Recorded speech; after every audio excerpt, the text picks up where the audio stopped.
លោកសាស្ត្រាចារ្យឈឹងរ៉ារដ្ឋមន្ត្រីក្រសួងសុខាភិបាលបានណែនាំដល់ថ្នាក់ដឹកនាំមន្ត្រីរាជការ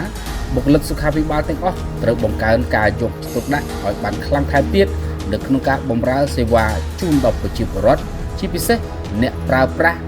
មូលនិធិសមត្ថៈនិងបានបសសដោយត្រូវធានាមិនឲ្យមានការរើសអើងនិងត្រូវពង្រឹងចំណុចដែលអនុវត្តកន្លងមកនៅមានការខ្វះខាតព្រមទាំងពិនិត្យនៅចំណុចខ្លាំងចំណុចវិជ្ជមាននិងបន្តអភិវឌ្ឍ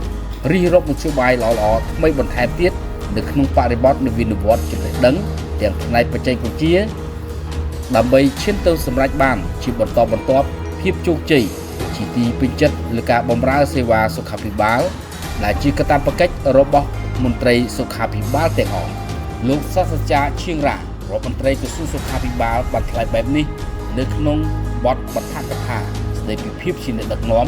ដែលធ្វើឡើងនៅថ្ងៃទី11ខែមីនាឆ្នាំ2025នៅក្នុងនោះដែរលោកសាស្ត្រាចារ្យរដ្ឋមន្ត្រីក៏បានសង្កត់ធ្ងន់ឬដំណោះស្រាយមួយចំនួន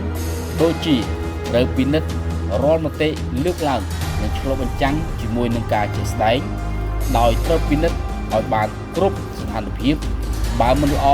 ត្រូវបង្កើនការប្រុងប្រយ័ត្ននិងជៀសវាងថ្នាក់ដឹកនាំបន្តចុះពិនិត្យដោយដាក់ក្រុមការងារចុះជាក់ស្ដែងឲ្យបានដឹងពីព័ត៌មានមុនគោលការណ៍កែលម្អ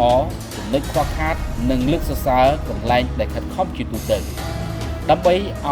បងប្អូនមានទឹកចិត្តខិតខំបន្ថែមទៀត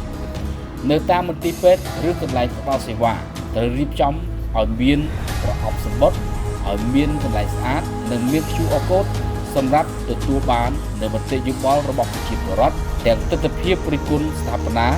ឬសំណុំពរនិងបន្តយន្តការជាប្រចាំដែលត្រូវមានការសហការគ្នាឲ្យបានជិតស្និទ្ធជាមួយស្ថាប័ននិងអង្គភាពពាក់ព័ន្ធ